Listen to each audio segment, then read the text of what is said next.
13वीं पर 13 ब्राह्मणों को भोजन कराना क्यों है जरूरी? मृत्यु के बाद आत्मा के बारे में क्या कहता है गरुड़ पुराण? हिंदू धर्म में सबसे पहले गर्भधारण संस्कार होता है। इस संस्कार के साथ ही जीवन शुरू होता है। वहीं अंतिम संस्कार में आत्मा जीवन त्याग देती है। अंतिम संस्कार में दाह संस्कार या शमशान कर्म के साथ ही कई और कर्मकांड होते हैं, जिनमें से एक है 13वीं। हिंदू धर्म में कुल 16 संस्कारों के बारे में बताया गया है, जिसमें सबसे पहले गर्भधारण संस्कार कराया जाता है। इस संस्कार के साथ ही जीवन शुरू होता है। वहीं षोडश यानी अंतिम संस्कार में आत्मा जीवन का त्याग कर रही होती है। इसमें दाह संस्कार या शमशान कर्म के साथ ही पिंडदान और 13वीं जैसे कई कर्मकांड किए जाते हैं। हिंदू परिवार में जब घर के किसी सदस्य की मृत्यु होती है तो 13 दिनों तक कई कर्मकांड किए जाते हैं, जिसमें से एक है 13वीं या ब्राह्मण भोज। मान्यता है कि 13वीं करने के बाद ही मृतक की आत्मा को शांति मिलती है। मोह में बंधी होती है आत्मा। ध्यान दें कि गरुड़ पुराण में जीवन में मृत्यु संबंधी तमाम बातों का विस्तार से वर्णन किया गया है।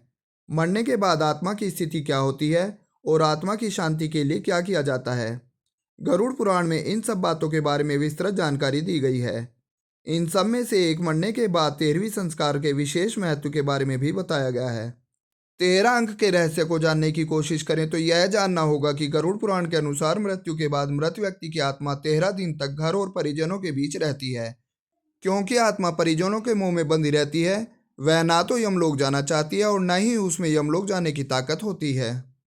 13वें दिन यमदूत घसीटते हुए ले जाते हैं आत्मा को।